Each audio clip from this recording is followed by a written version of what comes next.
start the meeting. Good evening, everybody, and welcome to the meeting of the Stratford-on-Avon District Council Planning Committee. My name's Councillor Stuart Keithley. I'm the chair for this meeting. A little bit of housekeeping first. Members, when invited to address the meeting, please make sure the microphone's on so we can pick up what you say via the audio feed. And when you've finished addressing the meeting, can you please turn the microphone off? Please ensure you've got switched off or to silent your phones.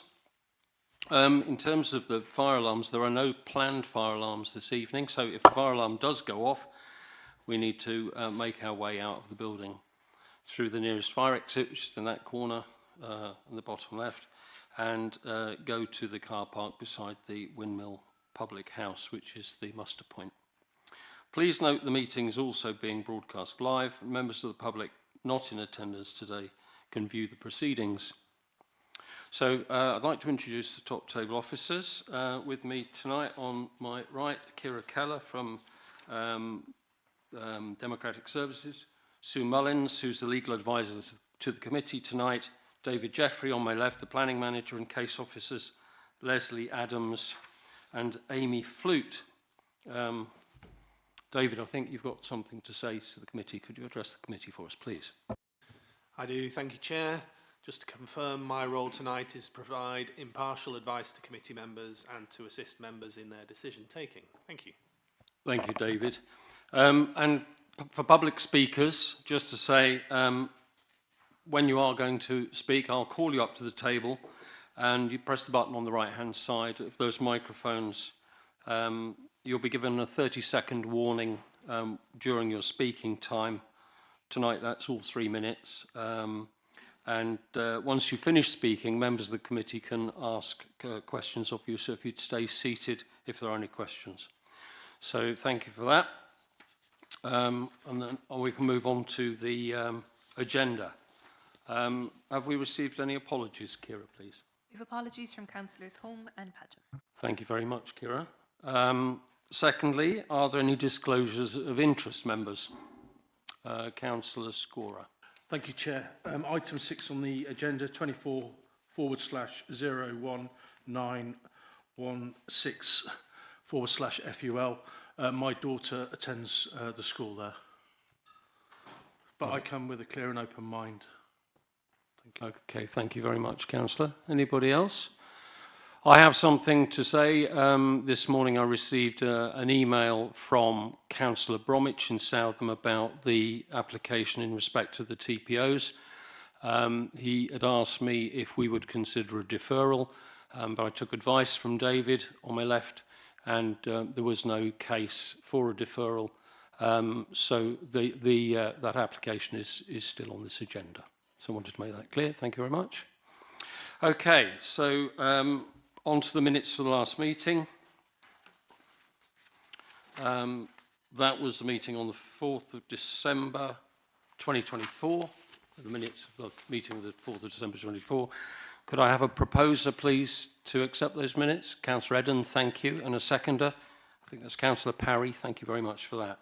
So I'll sign those in due course. You do technically need to vote on that. Thank you. In which case, could I ask for a show of hands agreeing to those minutes? Thank you very much. Thanks, Sue. Okay, so on to the applications. Just before we start, I'd like to say that application 24/00009 FUL, that's Applecross Fields, the proposal for a forest school, that application has been withdrawn from this committee, so that will not be being considered this evening. So the first application is item 4 on the agenda. It's application TPO 085015, 5 Hartley Gardens, Southam. And the presenting officer on this is Leslie. I'm sorry, Leslie. It's Leslie. Would you like to take us through your presentation, please, Leslie? Thank you. Thank you, Chair.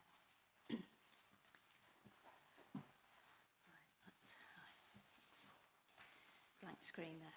Right. Yeah, good evening.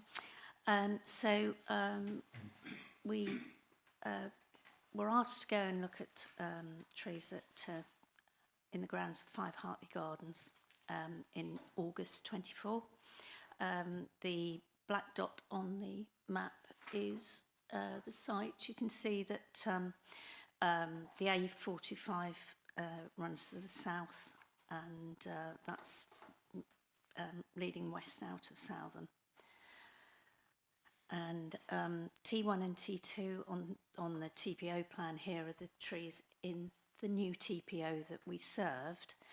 The other green dots that you can see there are protected trees in the vicinity, although the trees shown to the north of number 5 Hartley Gardens are, that's quite an old TPO, and the majority of the trees in that TPO have been either felled and replaced, or I think there's only one now remaining that's a mature specimen.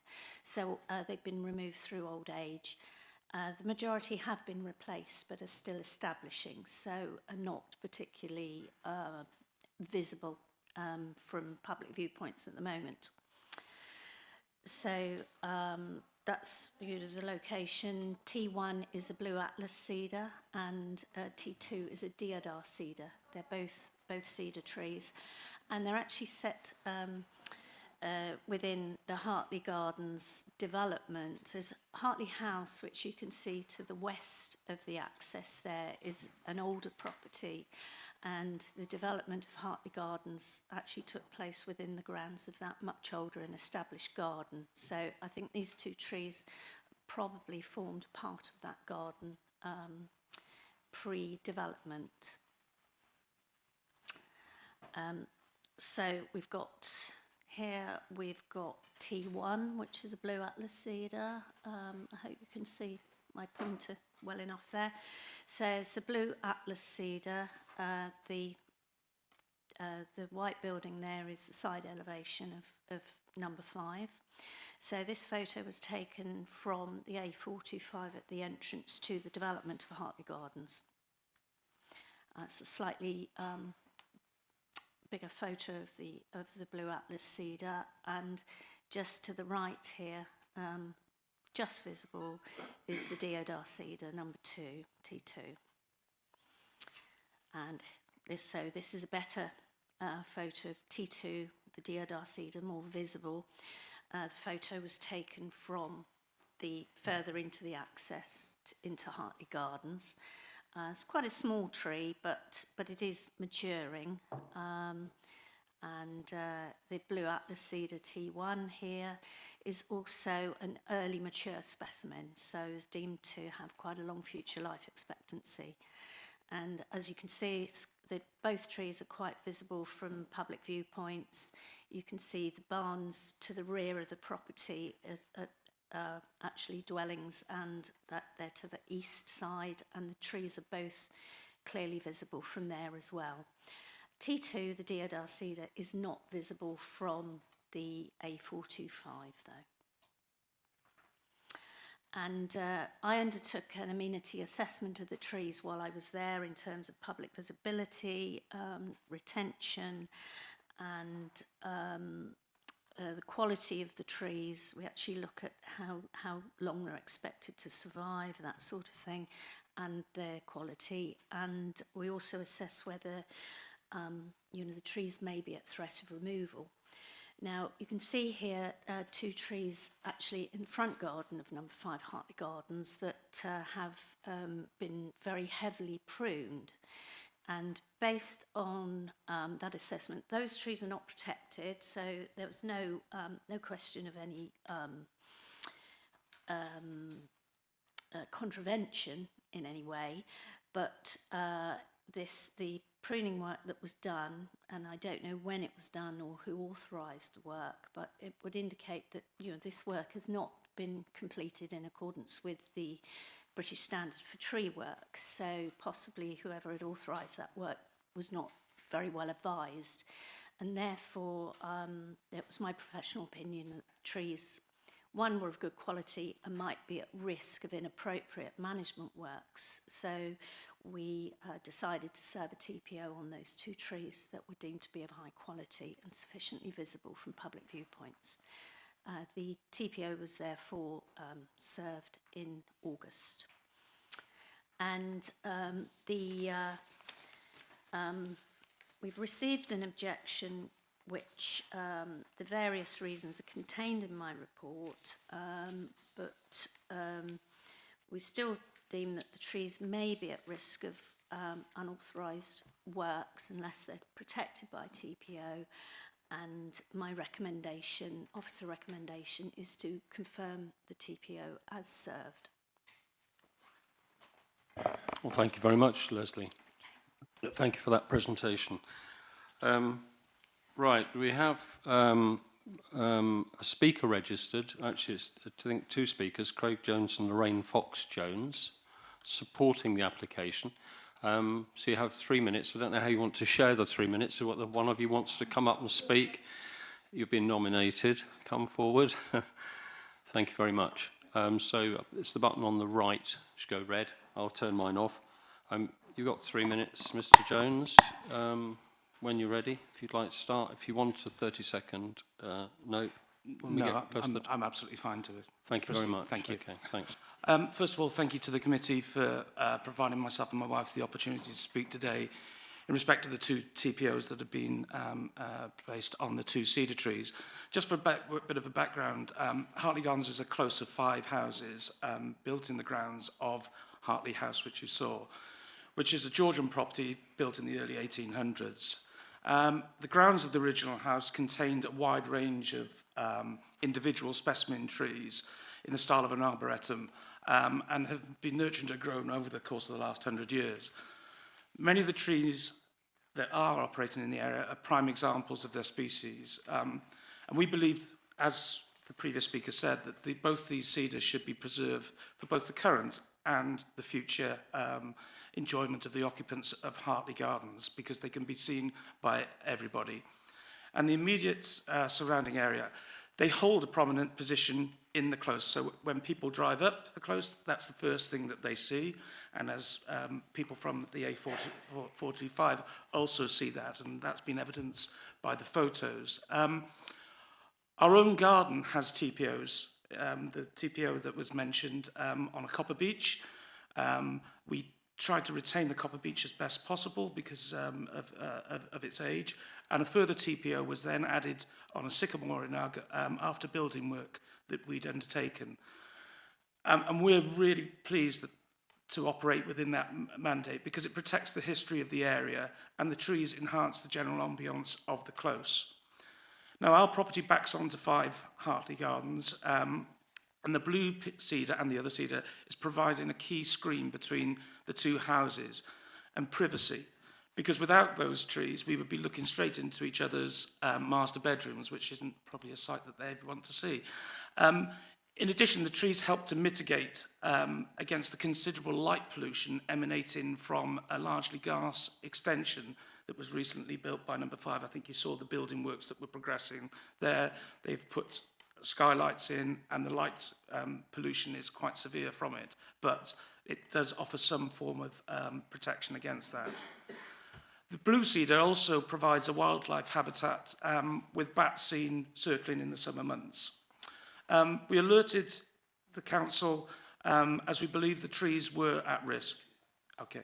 Our concerns were due to the crowns of the 2 trees in front of the property being lopped, which we saw, and the owners of 5 Hartley Gardens had a conversation with a neighbour saying that they disliked trees and that his wife wanted the blue cedar removed before she would move in. And they also intended to remove the mature tree in front of the summer house, and that's now disappeared.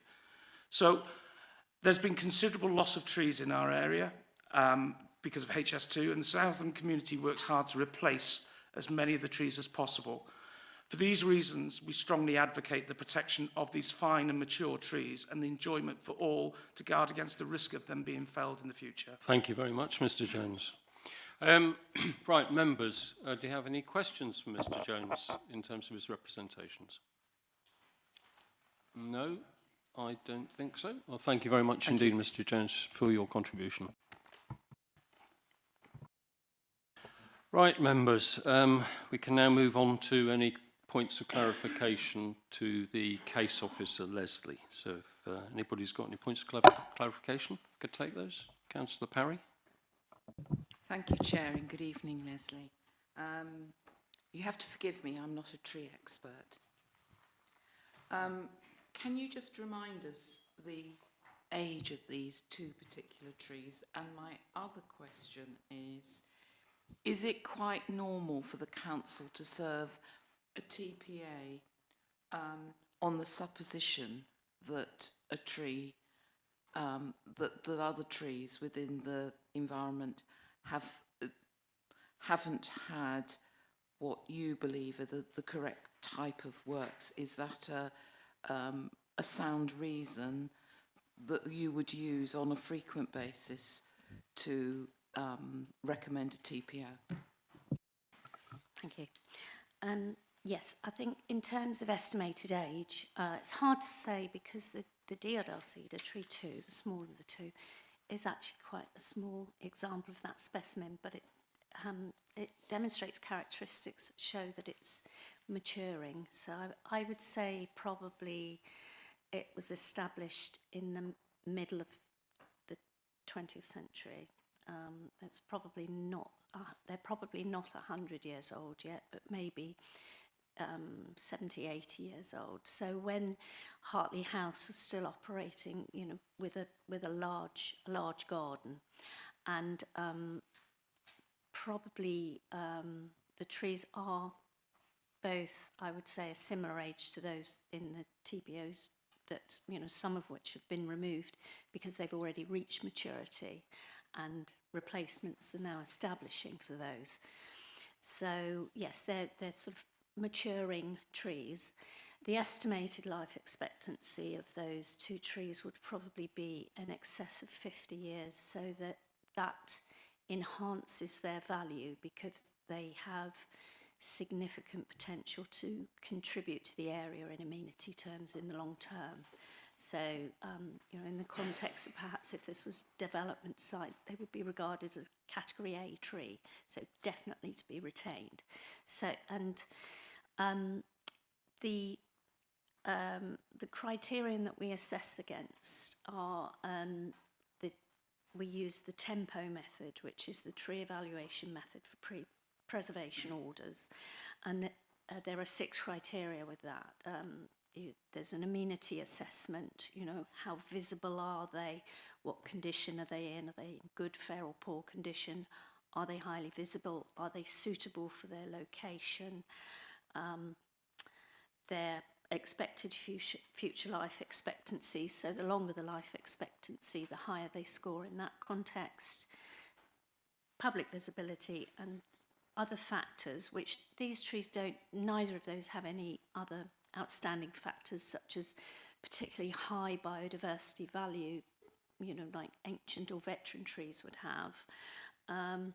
But there's also the expediency assessment. So is there an immediate threat to the tree or a potential threat to the tree? So a potential threat was perceived here based on observations of the tree management that had gone on before, and to see that perhaps whoever had authorised that work had not taken good advice. So yes, it's very normal if trees in a garden location that are considered to be of high value are perceived to be at risk through inappropriate management.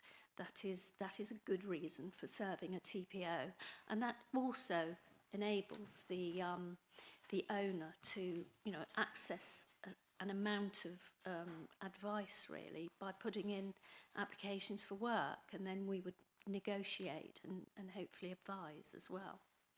Okay, thank you very much, Leslie. Councillor Adam. Thank you. Quick one. I think you might have mentioned it earlier, but the trees that were inappropriately pruned, they are in the same ownership as the ones that we're talking about here, are we? Yes, those trees are actually on the front drive of the property, and they were, I understand, planted at the time that the house was developed around 20 years ago. They were actually part of the landscaping scheme, but once, 5 years after completion of a development, unless a TPO is served, any enforcement in terms of retaining those trees lapses. So, you know, there's no question of any contravention as such, but it just indicated that maybe the management was ill-advised. Thank you. And Councillor Fleming? Thank you. Are these trees in good health at the moment? As far as I can see from public viewpoints, I have not been able to gain access to actually look at the bases of the trees, but everything would indicate, based on their age and what I can see from outside of the property, that they're in good health, yes. Can I ask another quick question as well? Since the TPO has been in place since last August, have the owners contacted our own arborealist here to ask for a guidance in the future so that they do get maintained properly? Yes, I was contacted as the technical officer. I'm a qualified fellow of the Institute of Chartered Foresters and Arboricultural Association, and a professional arboriculturist.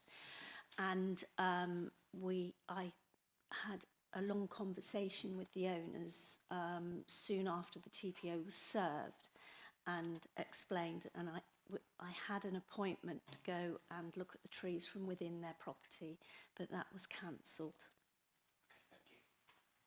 Thank you. Further questions? Councillor Harvey. Thank you, Chairman. Your 6-point assessment to arrive at your recommendation, was there any aspect of those 6 criteria where you felt it was marginal that a TPO was justified, or were you satisfied on all 6 counts that a TPO was merited? Yeah, the tempo assessment, there's an amenity assessment, retention span. So the amenity assessment, both trees scored very highly. Suitability, they were regarded as very suitable for their location because of the context of the older garden setting. Relative public visibility, they scored 3, which is medium or large trees with a limited view. So that was definitely the case with the deodar, the smaller cedar, because the view is more limited. It was higher for the blue cedar, which is the larger tree, and also visible from the A425, which is, the more busy road. There were no other special factors, so that there was no additional score for that. And then the expediency score was scored 2 as a perceived threat to the tree rather than a foreseeable or immediate threat to the tree. So I consider that this is a fairly conservative point scoring. Now, the blue cedar T1 scored 15 and the deodar cedar 14 on this set of points, and anything between 12 and 15 a TPO is regarded as defensible. 16 and above definitely merits a TPO. Below 11 doesn't merit a TPO. So these 2 trees were very solidly in the TPO defensible points score. Thank you, Leslie. Any further questions? Councillor Hench-Seraphin. Thank you. I may have missed it, but the blue cedar, did you mention the age of that one you thought was? Yeah, I think both trees are sort of similar age. I would put them at planting mid 20th century, so sort of probably 70, 80 years. Yeah, because blue cedars normally live to 150 to 180 years. So they've got a good lifespan. They can live a lot longer as well, but they generally need management because with their ascending branches, they can be quite brittle with snow weight and that sort of thing. But with careful management, they can live 300 plus, actually. Yeah. Okay, thank you. Thank you very much. Members, any further questions, or shall we move on to the debate? Let's do that. Who would like to start? Councillor Harvey, thank you. Propose, confirm. Thank you. Anybody else like to speak on that? I'm looking at Councillor Parry. I would just like to second the proposal. Oh, thank you very much, Councillor Parry. Anybody else like to speak? In which, Oh, Councillor Hench-Seraphin. Yes, I'm in favour of the TPOs and advise the owners to always come back for advice on tree maintenance. Thank you. Thank you for that. In which case, anybody else like to speak or contribute to the debate? I'm looking around the table, there's nobody, so we've got a proposer from Councillor Harvey and a seconder in Councillor Parry. So that would be a proposal to accept the recommendation of the case officer to choose option 1 as set out in the report, which is to confirm the TPO order as it has been made. So if on that I could see a show of hands, please. Unanimous. Thank you very much, members. In which case, the planning application, the application for the TPO 085015 in brackets SDC 753 at 5 Hartley Gardens, Southam. The decision is to confirm the TPO order as has been made on these 2 trees. Thank you very much.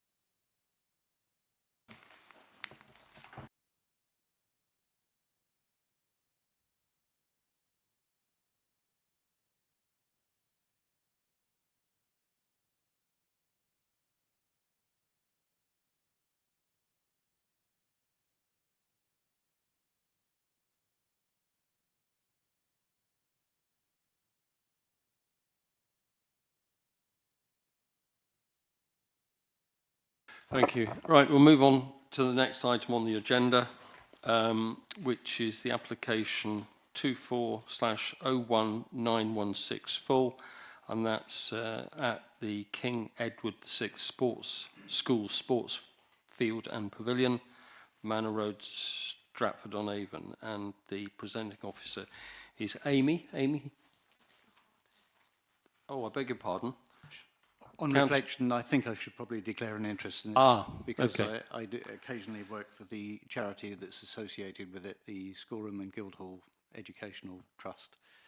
Right, okay. Councillor Harding, make a note of that. Thank you for that. Sorry, I didn't see you shouting or waving or putting your hand up. Thank you for that. Amy, if you'd like to take us through this application, please. Thank you, Chairman. The site denoted by the black dot is within the built-up area boundary for Stratford-upon-Avon.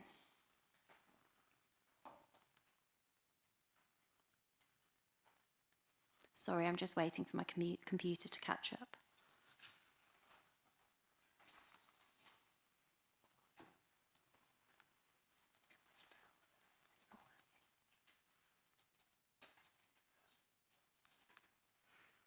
I'll stop and start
again. Just bear with us a minute while we get the IT sorted out, some connect connectivity issues.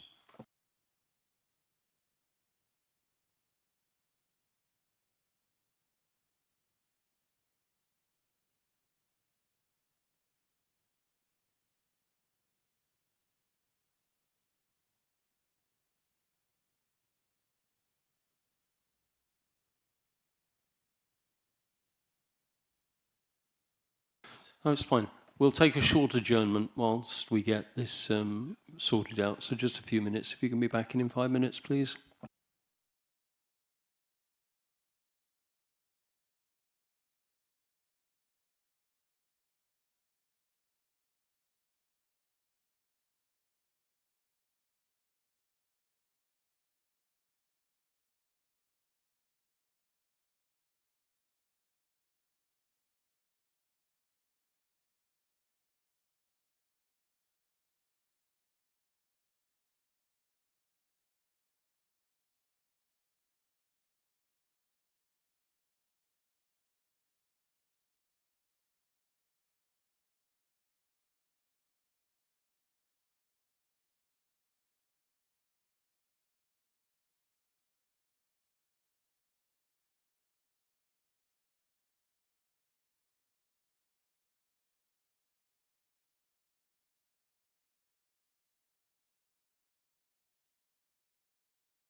Amy, hopefully we're back on track. Let's go. Thank you, Chair. Apologies for that little technical issue there, but I will start again. So the site denoted by the black dot is within the built-up area boundary for Stratford-upon-Avon. The application site, edged red, is part of the Kes playing field. The site adjoins Manor Road, a residential street. There are TPO trees to the site's western boundary, which form part of a wider group TPO. These are the little green dots that you can see. A Grade 2 listed sports pavilion is to the east of the site within the playing field. Planning permission is sought for the erection of a security fence and associated gates. The fencing will serve the southern part of the playing field's frontage along the western boundary with Manor Road. The fence will be positioned behind the existing timber fence and hedgerow. The access pedestrian gates will be set back from the access. The fence and gates will be 1.8 metres in height with vertical bars painted in powder-coated green. No trees are to be removed to facilitate the fence and gates. This image is looking towards the site in a southeasterly direction. The access to the sports field is visible. The TPO trees to the boundary can be seen, as can the existing timber fence. The proposed fence is approximately in the line of the temporary Harris fencing that can be seen. Looking into the site, the relationship of the boundary treatment, trees and the highway can be appreciated.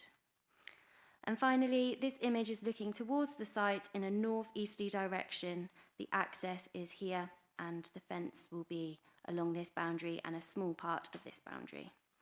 This area here is the frontage where 6 homes have been granted permission. Chairman, it is not considered that the proposal will result in unacceptable harm to heritage assets, trees subject to a TPO, landscape, neighbouring amenity or highways, and the proposal is considered to accord with core strategy policies CS5, CS8, CS9 and relevant NDP policies. The recommendation is to grant, Chairman, the application subject to the conditions and notes as detailed within the committee report. Thank you. Thank you very much, Amy. Right, we have some speakers registered for this. What I'd like to do is to call the applicants and or supporters. That's Bennett, Carr and Peter Frampton up. Thank you very much, gentlemen. You've got 3 minutes between you. I don't know how do you fancy splitting that. 2 and 1. I'm going to go first. About 2 and 1. Right. Well, I've got the timer here. I will give you a nod at 30 seconds to go. But if I'm still speaking, then there's something's gone wrong. Thank you very much. Right, when you're ready. Thank you. Thank you, Chairman. Schools are legally required to safeguard their children. The original 1.25 metre high picket fence along Manor Road, which you can simply step over, is not fit for purpose and was therefore augmented 4 years ago with 1.8 metre high temporary Harris fencing. This followed almost weekly incursions by individuals and groups intent on criminal and antisocial behaviour.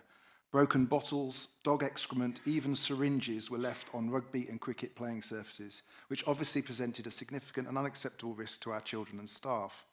In addition, before we installed the temporary fencing, the listed pavilion was repeatedly vandalised, with glass doors and windows being routinely smashed. On one occasion, the pavilion was also subject to an arson attempt by someone who simply stepped over the low fence, filled a wheelie bin with rubbish, wedged it up against the changing room door and set it alight. As reported in the media, prior to the temporary fencing being installed, we also had to endure 4 separate occasions when travellers set up encampments on the playing fields. This resulted in substantial vandalism and threats to our staff and local residents.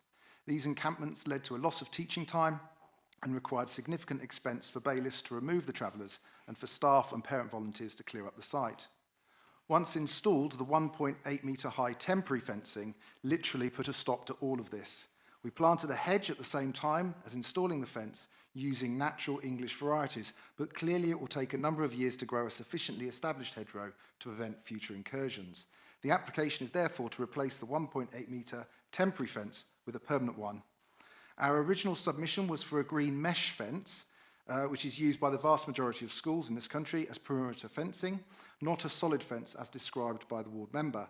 However, following the submission by the ward member and the recommendations of the conservation officer, we changed our application to the vertical green bar design that they proposed, even though this is easier to climb. We are therefore perplexed as to why the ward member still maintains his objections since it was his recommendation.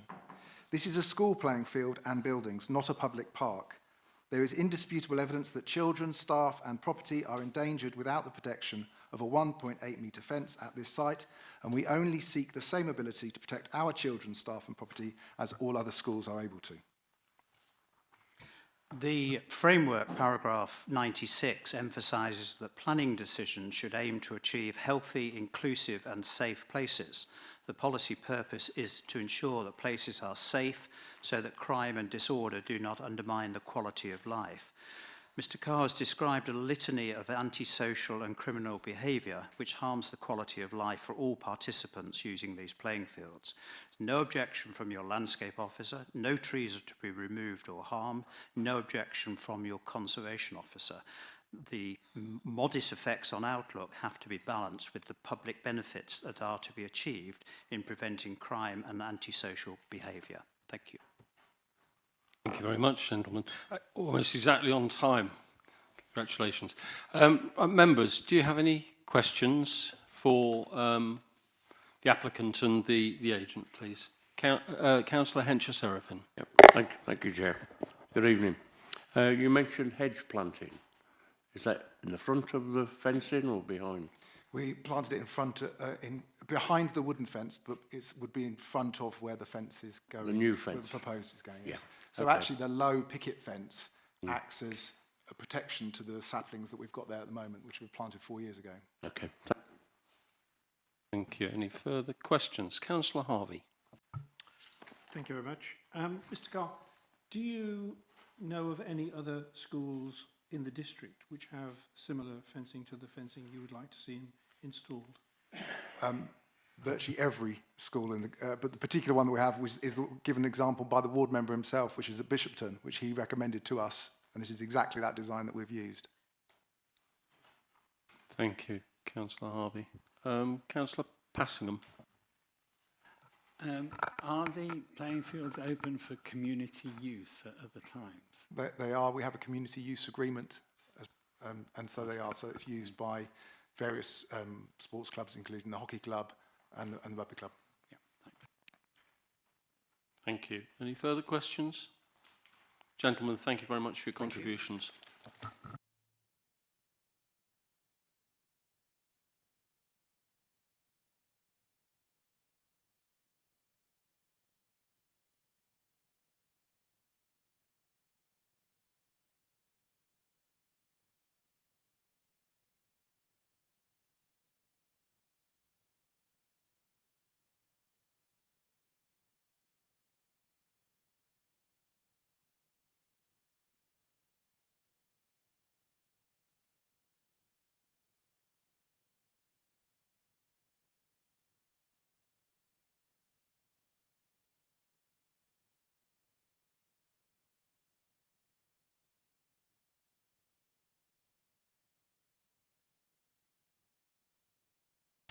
So we have another speaker registered. It's Councillor Rolfe.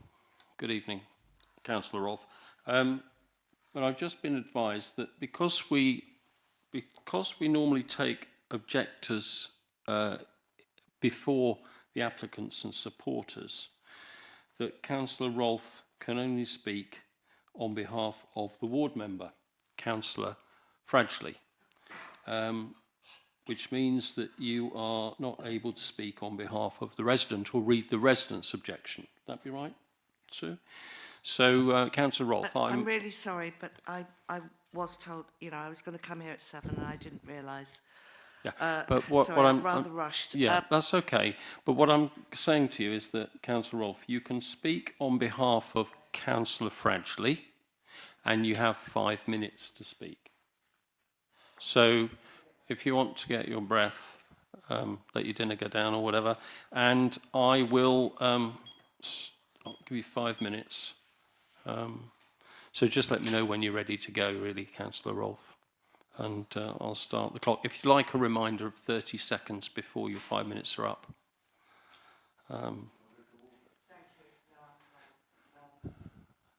So, over to you when you're ready.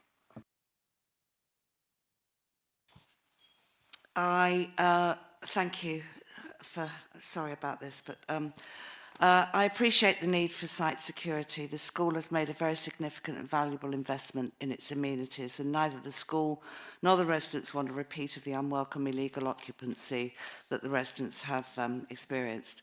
From an aesthetics perspective, the current combination of the Harris temporary barrier fencing and the broken down original fence is an unattractive eyesore. It has greatly negative impacted the appearance of Manor Road, and an improvement is seriously needed. Notwithstanding the need for a better fencing system, my objections to the current proposal are summarised as follows. The current 1.8 metre security fence proposed is too tall, too industrial, too commercial for Manor Road, which is a tree-lined residential area of mainly period homes. I would point out that schools have this, do have this fencing, but these are school playing fields, it's not a school. The fence proposed would be incongruent with the street scene and would negatively impact the visual amenity of the area. Retaining the old dilapidated, poorly maintained wooden fence with the newly proposed security fence behind it will be a very peculiar combination. It will mirror the aesthetically displeasing look currently in place with the Harris temporary barrier fencing behind the broken fence. I'm concerned that positioning a new fence behind the current wooden version might damage the root system of the trees along Manor Road. The better solution would be a lower single boundary fence and a design more congruent with the area.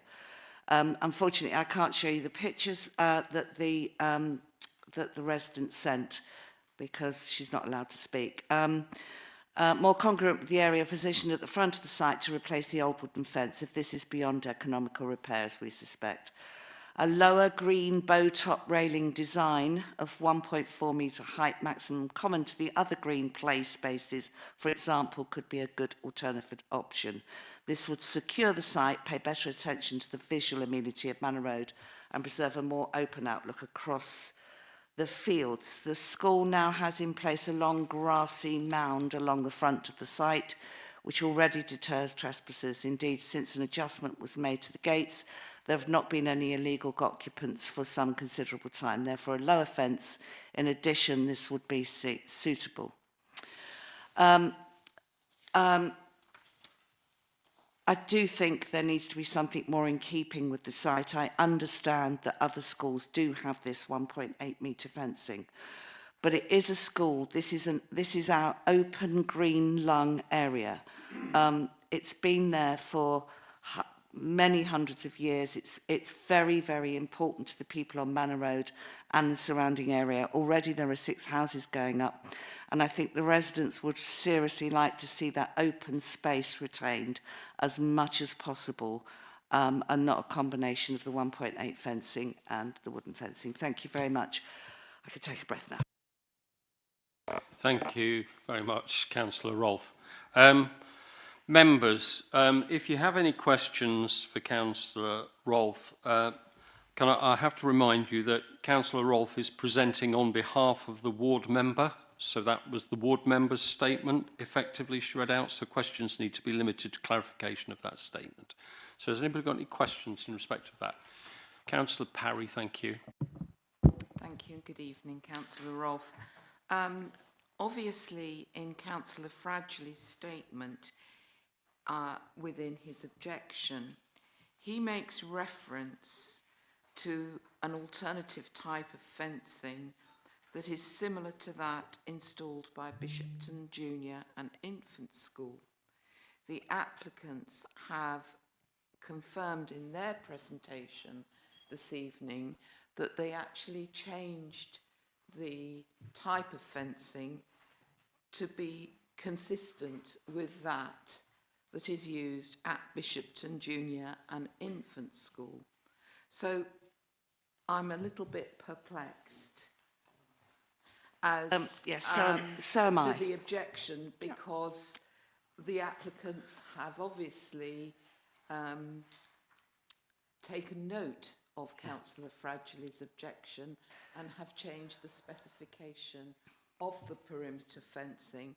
Obviously, with the current situation with antisocial behaviour and also duty of care from a prevent perspective, I can understand, I would just welcome your views, obviously, on the fencing, that this is the same as Bishopton. Appreciate it's not a school, it is a playing field, but I would just welcome your comments in that respect. Unfortunately, Councillor Fradgley made a bit of a mistake, and it was pointed out to him, but he had already put the submission forward. So it's really, really unfortunate. As some of you may know, I was the ward member for where the Coast Playing Fields are for 15 years, so I know it quite well. We did try and ask Councillor Fradgley to withdraw what he said, but unfortunately he couldn't. And it was really unfortunate, but no, I think what he meant was it needed to be the lower version of what was at Bishopton School and not the higher version. Okay. I can only, Thank you. Thank you. Councillor Harvey. Thank you. Good evening, Councillor Rolfe. I wonder if you know whether Councillor Fradgley was familiar with all of the documents that were submitted with this application. I draw particular attention to a document which is headed Security by Design, which was issued by the Police Crime Prevention Initiatives Limited, which is based in Broadway, I think it's part of Scotland Yard. I draw your attention to two extracts. One which says the height, and this relates specifically to the demarcation of public space and school grounds, as it specifically mentions.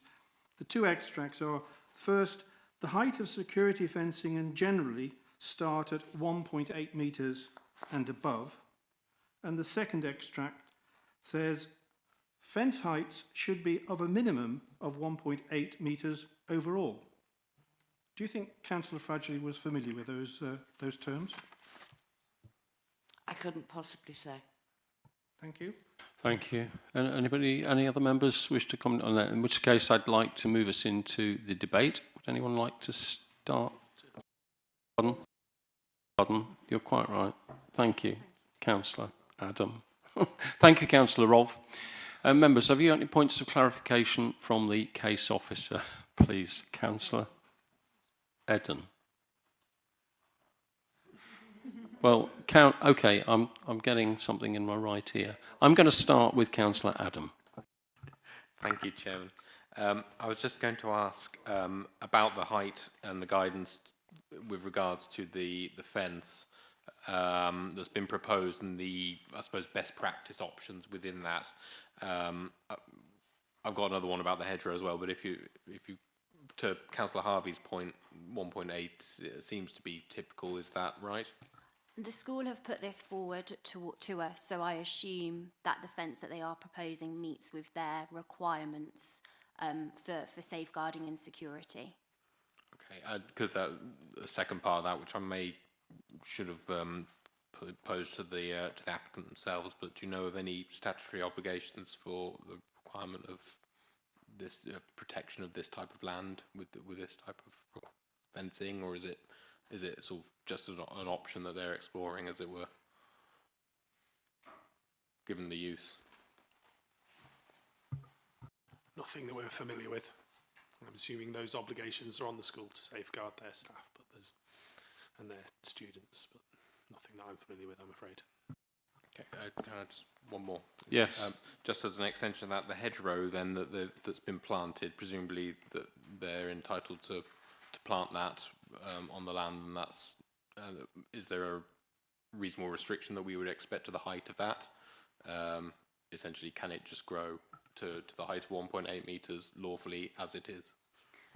So obviously they were within their rights to plant the hedge. A hedge doesn't require planning permission. Within my recommendation, you will see that there is a condition for a planting management plan. So obviously that potential heights is something that could be secured.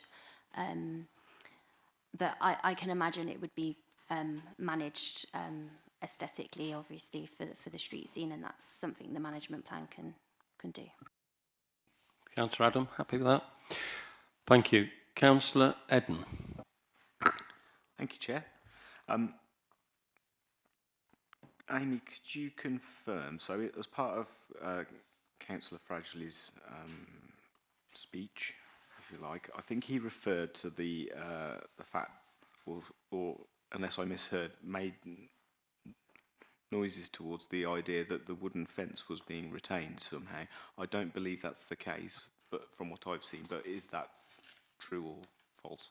Yep, so at the moment, the fence is to be retained. At the moment, as the speaker from the school stated, obviously it is helping to maintain obviously the hedgerow establishment. So with time, the applicants would need to come forth for the removal of that timber fence because it is within the curtilage of a listed building. Obviously, I think within the conservation officer's comments, I've cited that the application does not seek to remove the existing timber fence. An application will need to be submitted to remove this in the future once the hedge has been managed and thickened. So, again, the the planting management plan will be able to steer and secure that obviously that fence is removed at appropriate time. Thank you. Councillor Harding. Thank you. Just wanted to clarify how close the hedge is to the fence, because once it's established, is it going to grow into the fence and we're hardly going to notice it?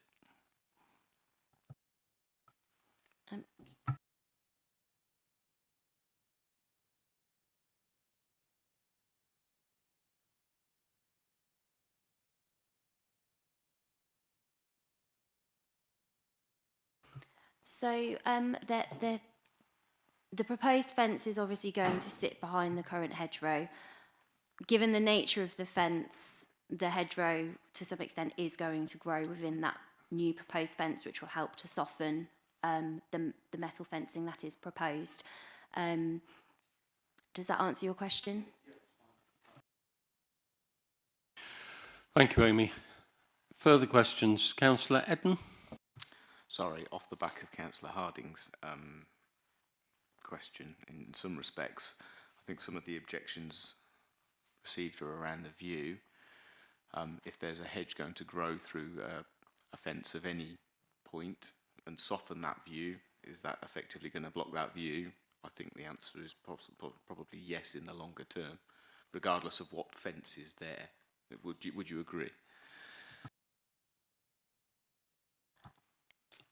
I mean, obviously, a hedgerow is going to, within that fence, it is going to change the character, but hedgerows are very typical and obviously it will help to soften. So I think the proposal as submitted is appropriate for the street scene and the character of the area.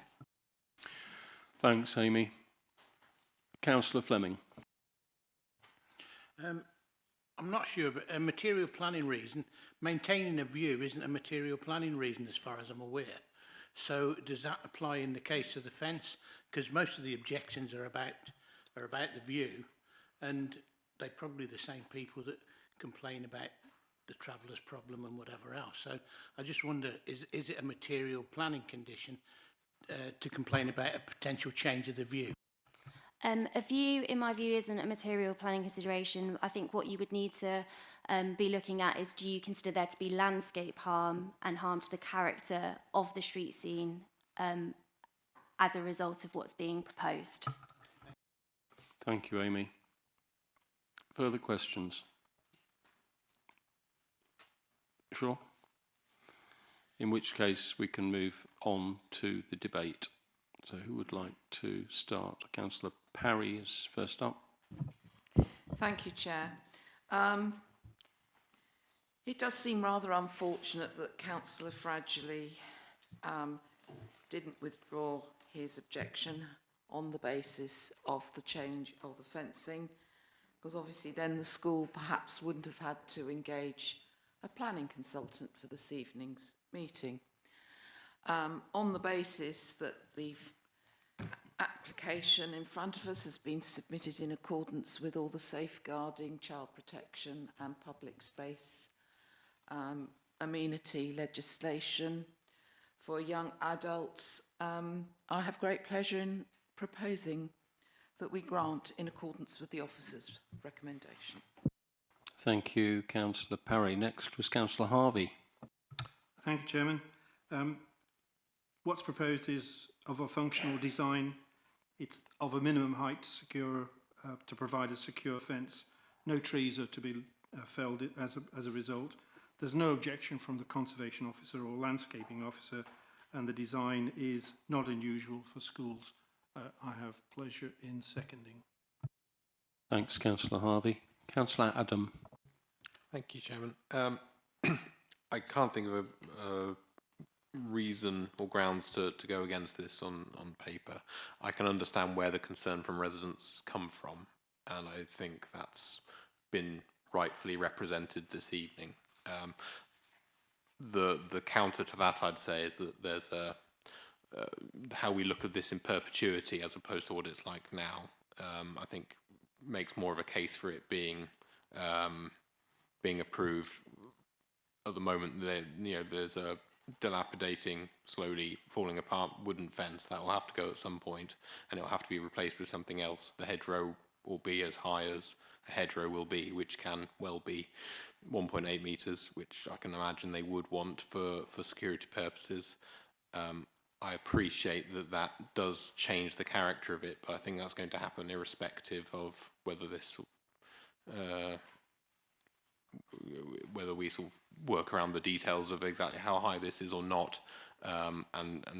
So ultimately this, as Councillor Harvey says, provides a functional design which does actually enhance the security of the site, which apparently has had these issues, which should be recognised. So although I appreciate the objections, I can't think of a reason to go against.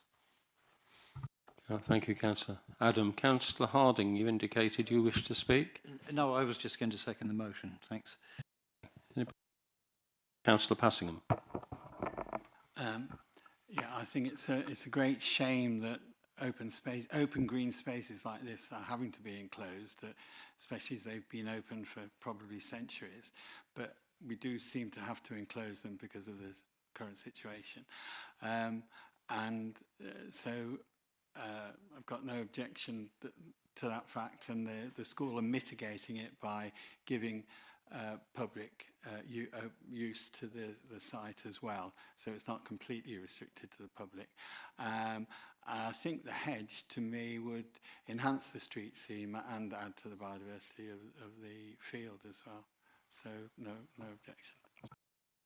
Anybody else like to speak? Councillor Hencher-Serafin.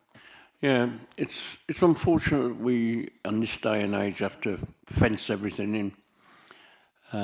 As we don't have any full-time park wardens, we've not got enough police. But I can't see a planning reason to go against this, unfortunately. Thank you. Anyone else? We're there? Okay, in which case we have a proposal to go with the officer's recommendation from Councillor Parry, and we have seconded from Councillor Harvey, and that's in accordance with the officer's recommendation and the conditions laid out in the report on page 40. Do I need to go through those conditions? No? In which case, I'd like to take it to a vote, please. All those in favour, please show hands. Unanimous. Thank you very much. So, in which case, this committee resolve to approve the application 2401916 for the King Edward School Sports Field and Pavilion for the new fence, in accordance with the recommendation of the officer's report and the conditions 1 to 5. Thank you very much. Okay, so moving on the agenda, are there any items of urgent business, please? In which case, thank you very much, everybody. I can declare the meeting closed.